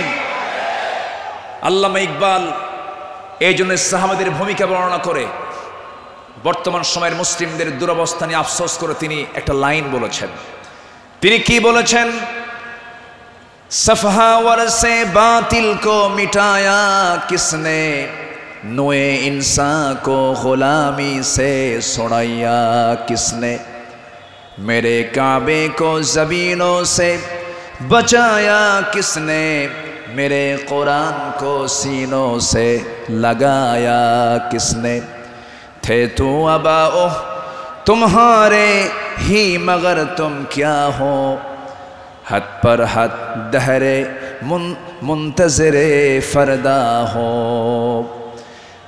कवि विश्व कवि আল্লামা ইকবাল তিনি বলছেন, যারা এসব অসার বাতিল দূর করেছে জগৎ হতে, ছাড়িয়েছে মানব কুলে দাস গোলামির কবল হতে, কাবা ঘরে সেজদা করার জাগলো প্রথা যাদের সাথে, বুকে কোরআন ধারণ করা শিখল জগৎ যারা যারা হাতে, তারা তোদের পূর্বপুরুষ আর আজিকে তোমাদেরকে হে ইন্তজারি করছে বসে হাতের উপর হাতটি রেখে। আফসোস করে তিনি বলছেন, সাহাবীরা কি করে গেলেন আর তোমরা কি করছো? তোমরা এক এক ওমর হয়ে যাও, এক একটা আবু বকর হয়ে যাও, জান্নাত পাওয়ার জন্য সাহাবীদের অনুসরণটাই তোমার জন্য যথেষ্ট হয়ে যাবে। জোরে বলি সুবহানাল্লাহ। নাম্বার 7 হলো নিজ দায়িত্বের ভারে অস্থির চিত্ততা নিয়ে আমার রাসূল চলতেন, সাহাবে কেরামও চলতেন। আমার নবীজি বিদায় হজের ভাষণের দিন আমার নবীজি কেঁদে অস্থির হয়ে যাচ্ছিলেন। সাহাবে কেরামকে লক্ষ্য করে বলছেন, ওয়া আনতুম তুসআলুনা আন্নী ফামা আনতুম কাইলুন, আমার ব্যাপারে প্রশ্ন করা হলে তোমরা কি বলবে? সাহাবীরা বললেন, নাশহাদু আন্নাকা ক্বাদ বাল্লাগতা ওয়া আদাইতা ওয়া নাসাহতা, আমরা সাক্ষ্য দেব আপনি দায়িত্ব পালন করেছেন, আপনি উপদেশ দিয়েছেন। এই কথা শুনে আমার নবীজি শাহাদাত আঙ্গুলে উঁচু করে আকাশের দিকে লক্ষ্য করে আল্লাহকে বলছেন, আল্লাহুম্মা শাহাদ, আল্লাহুম্মা শাহাদ, আল্লাহুম্মা শাহাদ, আল্লাহ তুমি সাক্ষী থাকো, আল্লাহ তুমি সাক্ষী থাকো, আমার সাহাবীরা আমার পক্ষে কথা বলছে। আল্লাহু আকবার বলেন। নিজের দায়িত্ব নিয়ে রাসূল খুব অস্থির চিত্ততা প্রকাশ করতেন মাঝে মাঝে। আমার বন্ধুগণ, আমার নবীজি মাঝে মাঝে এত পরিমাণ কাঁদতেন, কান্নার পরিমাণ এত হতো, আমার নবীজি যখন সেজদায় পড়ে যেতেন না, সেই শরীফের হাদিসে এসেছে পানি গরম হলে পরে টকবক যেমন আওয়াজ হয়, ফুটন্ত পানি যেমন টকবক টকবক আওয়াজ করে, আমার নবীজি সেজদার সময় এত পরিমাণ কাঁদতেন। আমার নবীজির সেজদার সময় যে মুখ থেকে কান্নার আওয়াজটা বের হতো টকবক করা পানির মতো, এত কাঁদতেন তিনি। কেন কাঁদতেন, কি জন্য কাঁদতেন? তিনি শুধু চেয়েছেন, ও আল্লাহ, আমার উম্মতকে তুমি জাহান্নাম দিবা না, আমার উম্মতকে তুমি জান্নাত দিবা। তিনি তার নিজের জন্য বেশি কেঁদেছেন না, উম্মতের জন্য বেশি কেঁদেছেন, উম্মতের জন্য বেশি কেঁদেছেন। আমার বন্ধুগণ, এই জন্য এই পৃথিবীতে সবচাইতে বেশি ভালোবাসবো 1 নাম্বার কাকে বলেন? আসতে বলবেন না কাকে? নাম্বার 2 হচ্ছে মুহাম্মদ সাল্লাল্লাহু আলাইহি ওয়াসাল্লামকে আমরা ভালোবাসবো। তিনিও ভালোবেসেছেন। আমার ভাইয়েরা, আমার বন্ধুগণ, নাম্বার 8 হলো আদর্শ নেতৃত্বের অনুতুলনীয় আলোকচ্ছটাই সাহাবে কেরাম। সাহাবে কেরামকে আল্লাহ রাব্বুল আলামিন অনেক সম্মান দান করেছেন। লাকাদ আরসালনা রুসুলানা বিল বায়িনাতি ওয়া আনজালনা মাআহুমুল কিতাবা ওয়াল মিজানা লিয়াকুমান নাসু বিল কিসত। জোরে বলুন আল্লাহু আকবার। আমার বন্ধুগণ, সময় যেহেতু কম, শেষের দিকে আস্তে আস্তে চলে যাচ্ছি। নাম্বার 9 হলো তাকওয়ার উজ্জ্বল দৃষ্টান্ত ছিলেন আমার নবী এবং সাহাবে কেরাম। লাকিনিল্লাযীনা তাকাও রাব্বাহুম লাহুম জান্নাতুন তাজরি মিন তাহতিহাল আনহার الأنهار خالدين فيها نزلا من عند الله وما عند الله خير للأبرار জোরে বলুন আল্লাহু আকবার। যারা নিজেদের প্রতিপালককে ভয় করে চলে তাদের জন্য আছে এমন সব উদ্যান, এমন সব জান্নাত যারা তলদেশ দিয়ে নহর প্রবাহিত। আল্লাহর পক্ষ থেকে অতিথিয়তা স্বরূপ তারা সর্বদা সেখানে থাকবে। আল্লাহর নিকট যা কিছু আছে পুণ্যবানদের জন্য তাই হলো শ্রেষ্ঠ। জোরে বলি সুবহানাল্লাহ। তাকওয়া কাকে বলে সাহাবে কেরাম শিখিয়েছেন, তাকওয়া কাকে বলে আম্বিয়ে কেরাম শিখিয়েছেন। বিশেষ করে আমার নবীজি তাকওয়ার তিনি মূর্ত প্রতীক ছিলেন। আমার বন্ধুগণ, নাম্বার 10 হলো, নাম্বার 10 সর্বশেষ যেটা, সেটা হলো আল্লাহর কাছে বিনম্র চিত্তে অশ্রু ঝরানো, চোখের পানি ফেলে ফেলে কাঁদা। এই দুনিয়াতে আমি যখন জন্ম নিয়েছি আমার প্রথম ভাষা ছিল হাসা না কাঁদা, হাসি না কান্না। মার পেট থেকে দুনিয়াতে এসে আমি কেঁদেছি না হেসেছি? কেঁদেছি। মূলত এই জায়গাটা হলো, এই দুনিয়াটা হলো কান্নাকাটি করার জায়গা। হাসির জায়গা হলো জান্নাত, আনন্দের জায়গা হলো জান্নাত। জান্নাতে গিয়ে বান্দার জীবনের সমস্ত আনন্দ সেই জান্নাতই সে ভোগ করবে। হুজিবাতুল জান্নাতু বিল মাকারিহ হুজিবাতুন নারু বিশ শাহাওয়াত। আমার বন্ধুগণ, আমার নবীজি যখন কাঁদতেন, অস্থির হয়ে যেতেন, তার চোখের কোনা বেয়ে বেয়ে টপ টপ করে পানি পড়তো, দাড়িগুলো ভিজে যেত, কপাল ফুলে যেত, হাঁটুগুলো ফুলে যেত। ঘন্টার পরে ঘন্টা সেজদায় পড়ে কেঁদেছেন, কারণ আল্লাহ পাক তার শানে বলেছেন ওয়া মিনাল লাইলি ফাতাহাজ্জাদ বিহি নাফিলাতাল লাক আসা আন ইয়াবআসাকা রাব্বুকা মাকামান মাহমুদা। জোরে বলুন আল্লাহু আকবার। আরেক জায়গায় বলছেন ওয়াল্লাযীনা ইয়াবীতুনা লিরাব্বিহিম সুজদান ওয়া কিয়ামা والذين يقولون ربنا اصرف عنا عذاب جهنم إن عذابها كان غراما إنها ساءت مستقرا ومقاما।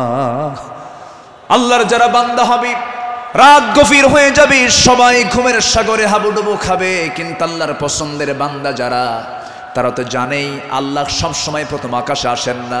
আল্লাহ তাআলা প্রথম আকাশে আসেন কোন সময় বলুন? কোন সময়? কোন সময়? কোন সময়? কোন সময়? শেষ রাত্রিতে চলে আসেন। ফিস সামাঈদ দুনিয়া আলা মিন মুস্তাগফিরিন ফাগফির লাহ। কোন ক্ষমা প্রার্থী আছে আমার কাছে ক্ষমা চাবে, সেই সময় আল্লাহ পাক দুনিয়ার আকাশে চলে আসেন। আল্লাহর পছন্দের বান্দা এই চান্সটা ছেড়ে দেন না। শেষ রাত্রে উঠে চোখের পানি ফেলে শিশুর মতো যারা কান্দাকাটি করবে, আল্লাহর কাছে যারা রোনাজারি করবে, আপনি কি জানেন 7 সমুদ্রের পানি দিয়ে জাহান্নাম নিভতে পারে না, কিন্তু বান্দা যদি আল্লাহর ভয়ে 1 ফোঁটা চোখের পানি ফেলতে পারে, 1 ফোঁটা চোখের পানি 7টা জাহান্নামকে নিভাইয়া দিতে পারে। আমরা কাঁদবো কার কাছে? আসতে বলবেন না, কাঁদবো কার কাছে? পৃথিবীতে কান্নাকাটি করার জায়গা কয়টা? বলেন কয়টা জায়গা? এক জায়গা কার কাছে? আল্লাহর কাছে আমরা চোখের পানি ফেলে ফেলে কাঁদবো, আল্লাহর কাছে আমরা রোনাজারি করব। পৃথিবীর মানুষের কাছে কাঁদবেন, কেউ বলবো ফিনাতে এমনি কান্দে, কোনো একটা লক্ষ্য আছে, মতলব খারাপ। কত কি বলবে, স্বামী তার বউয়ের কাছে কাঁদবে, বউ তার স্বামীর কাছে কাঁদবে, ছেলে বাবার কাছে কাঁদবে, বাবা ছেলের কাছে কাঁদবে, সেখানে কিছু স্বার্থ থাকতে পারে। কিন্তু বান্দা যদি শুধুমাত্র আল্লাহর জন্য কাঁদতে পারে, আল্লাহ রাব্বুল আলামিন তার বান্দার সেই কান্নার পরিপূর্ণ জাযা, পরিপূর্ণ পুরস্কার সেই বান্দার হাতে তুলে দিবেন। এই জন্য আমরা চোখের পানি খরচ করব কার জন্য? আসতে বলবো না, কার জন্য আমরা খরচ করব? ইন্নাল্লাযীনা উতুল ইলমা মিন ক্বাবলিহি ওয়া ইযা ইউতলা আলাইহিম ইয়াখিরুনা লিল আযকানি সুজদা। সূরা বনী ইসরাঈল 107 নম্বর আয়াত। যাদেরকে এর পূর্বে জ্ঞান দান করা হয়েছে, তাদের সামনে যখন আবৃত্তি করা হয়, তখন তারা বিনয়ের সাথে কাঁদতে কাঁদতে ভূমিতে জমিনে তারা লুটিয়ে পড়ে। ইয়াখিরুনা লিল আযকানি সুজদা। এই জন্য আমরা কাঁদবো। চোখের পানি যদি ফেলতে চাই, একমাত্র ফেলবো আমরা কার জায়গায়? কার কাছে? বলেন কার কাছে? কার কাছে? আল্লাহর কাছে। সাইয়েদনা ওমর ফারুক রাদিয়াল্লাহু তাআলা একদিন বসে আছেন, তার পাশে এক সাহাবী বসে একটা হাদিস বর্ণনা করছিলেন। মিসকাল হাব্বাতিন মিন কিবার, যার মধ্যে যাররা পরিমাণ অহংকার কাজ করবে, লা ইয়াদখুলুল জান্নাহ, সে ব্যক্তি জান্নাত পাবে না। ওমর ফারুক সেই জায়গা থেকে লাফ মেরে গিয়ে জমিনে লুটিয়ে পড়লেন। গোটা শরীর তিনি ধুলায় মলিন করলেন, আর বললেন, ওমর, তোকে মানুষ খলিফা বলে, তোকে মানুষ শাসক বলে, ওমর তোর মধ্যে মনে হয় অহংকার ঢুকে গেছে, আল্লাহ তোকে মাফ করবে না। আকাশের দিকে দুটো হাত তুলে আফসোস করে বলছেন, আকাশের মালিক আল্লাহ, তুমি যদি গোটা দুনিয়ার সমস্ত মানুষকে তুমি যদি জান্নাত দিয়ে দাও, আর একজন ব্যক্তিকে যদি জাহান্নাম দিয়ে দাও, আমার মনে হয় আমি ওমর সে একজন ব্যক্তি, জাহান্নাম আমি যাব মনে হয় আমার সে আমল নাই, আল্লাহ আমাকে মাফ করে দিও, আল্লাহ আমাকে ক্ষমা করে দিও। এরকম করে তারা আল্লাহর সামনে চোখের পানি ফেলে ফেলে কেঁদেছেন। একজন সাহাবীর কাছে মুনাফিকের তালিকা ছিল, সেই সাহাবীর কাছে মাঝে মাঝে ওমর ফারুক যেতেন, গিয়ে বলতেন, ভাই ওমর, দেখো তো মুনাফিকের তালিকার মধ্যে আমি ওমর, আমার নামটা আছে নাকি? আমার নামটা আছে নাকি? সাহাবী বলতেন, ভাই ওমর, আপনার নাম থাকবে কেন? আপনি তো জান্নাহ, ওমর ফিল জান্নাহ। তিনি উত্তরে বলতেন, ভাই রে, আমার মন বলছে কেন যেন মনে হয় আমি কি মুনাফিকের কাতারে চলে গেলাম কিনা। কি চিন্তা তাদের মধ্যে কাজ করতো, কার ভয়, কার ভয়, কার ভয়? আসতে বলবেন না, কার ভয়? সবাই কি তাহাজ্জুদের নামাজ পড়তে রাজি আছেন? 5 ওয়াক্ত নামাজ পড়ার দরকার নাই? হ্যাঁ, কি দরকার আছে কিনা বলেন?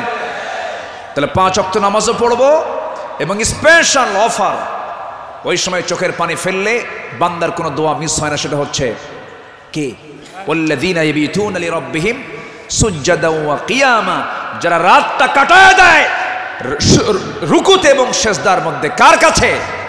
5 ওয়াক্ত নামাজ পড়বেন কারা কারা একটু হাত উঁচু করে দেখান তো, বলি দেখি, জোরে বলি ইয়া আল্লাহ, আরো জোরে ইয়া আল্লাহ। আমাদেরকে 5 ওয়াক্ত সালাত আদায় করার তৌফিক তুমি আল্লাহ দিয়া দাও। জোরে বলি আমিন, আরো জোরে আমিন, আরো জোরে আমিন।